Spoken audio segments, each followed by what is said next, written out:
I remember from our last conversation, you telling me that this group can get pretty nasty. They can be a bunch of thugs and they'll use deadly force to protect their secrets in a heartbeat. Oh, absolutely. And the technology is, I have an FBI person who said, who's on my team, they have 150 substances that can brush up against you and kill you or give you a disease. So, and she's not part of that, but she's been read into it. And this is one of the problems, the lack of oversight by good people and people on the side of the law. When you start looking at what mischief people who have had 70, 80 years, trillions of dollars, and some of the brightest minds in the world in the last 80 years, to reverse engineer and study these technologies, right? And they're off the reservation doing whatever they damn well wish, and they're doing it globally. It's not just the United States. And as I mentioned, Dr. Valet admitted he had this document where we were victimizing, it said peasants in Brazil and Argentina, abducting them, making it look alien. So these sort of atrocious behaviors are a global problem. And yet no international or national government has done anything to be a watchdog and get it under control. We're trying to do what we can to get that word out. Dr. Greer, what do you think of Elon Musk? He's clearly involved, obviously, in SpaceX and putting these vehicles up in orbit. He's clearly involved in Starlink, beaming down and trying to give internet access to people in different areas on the planet. And he's come out and said, I have seen no evidence of aliens, and if anyone would see it, it would be me. And I'll let you know if I do see it. What do you make of him and those statements? I think he's saying what he has to say to stay alive and to prosper. Let me tell you, getting on the side of disclosing this information will not help you raise money for a battery car that's plugged into the coal-fired power grid.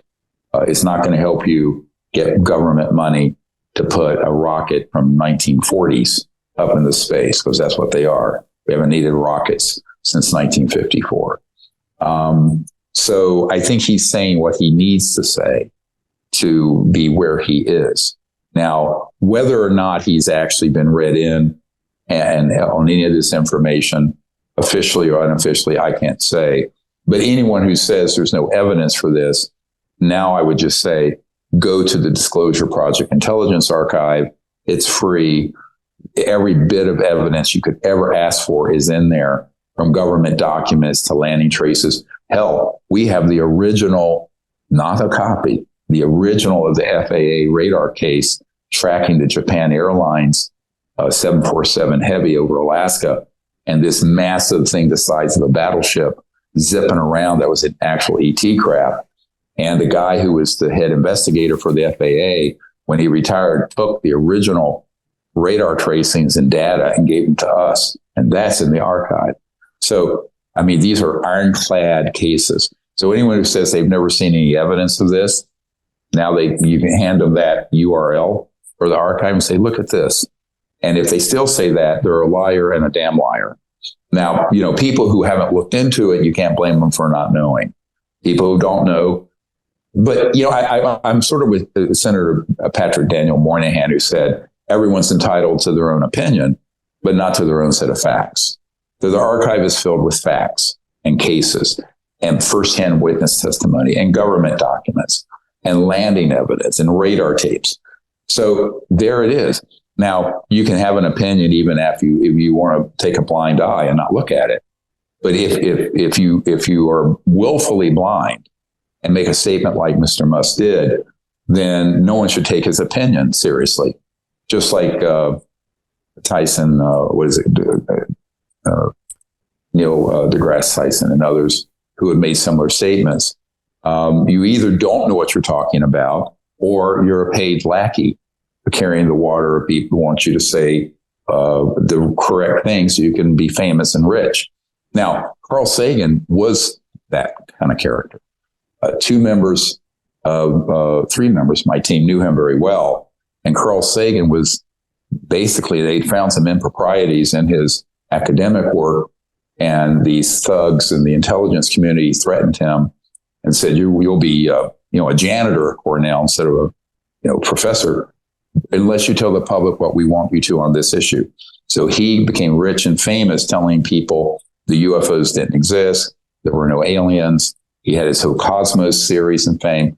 But his best man at his wedding is on my team and has told us that he was turned for fame and money and was blackmailed because they had some dirt on something he did that was improper, I think, during his PhD thesis. So those are the games that are played all the time. And so you only have to ask the question, the person is either ignorant of the facts or they are deliberately lying because they have to, or they've been induced to, either through bribery or blackmail. And remember, I've had both thrown at me. I've had blackmail attempts, and not many people walk away from $2 billion in 1992. And it was a serious offer from General Stubblebine, the head of Army Intelligence. And but most people are going to take that golden ring and swing on it. And I wasn't interested because that's never been what I cared about. Literally, when I say we put $20 million into putting this material together over 34 years, and everything I've done has been pro bono. We've never been paid to do a briefing in Congress. All of that, all the disclosure work has been for free. And we have programs that help raise money, and we crowdfund things, but it's been a labor of love. But most people, when they're either threatened, it's a carrot and a stick at the same time. And I can tell you that this is very likely, I don't know, I'm speculating, but having known the details of people like Mr. Sagan and others, I know how they turn people and capture people. So he either doesn't know what he's talking about, and I would suggest that if he hears this, go look at the archive, or he's saying what he has to say to stay where he is.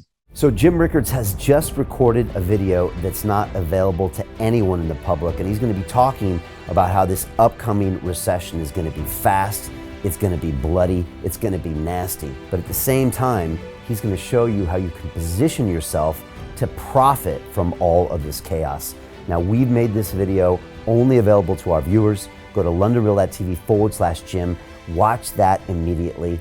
I can't say enough good things about Jim Rickards. He understands the global economic system better than any guest I've ever had on London Real. His predictions are almost uncannily true, and you can learn how to profit from his vision, from his expertise, and his understanding of economics. So go to londonreal.tv/Jim or click the link below. It's an excellent, excellent look on what's going to happen in the future and how you can position yourself to profit from that.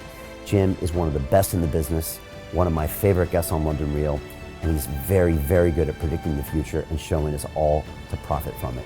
So click the link, and I hope you enjoy.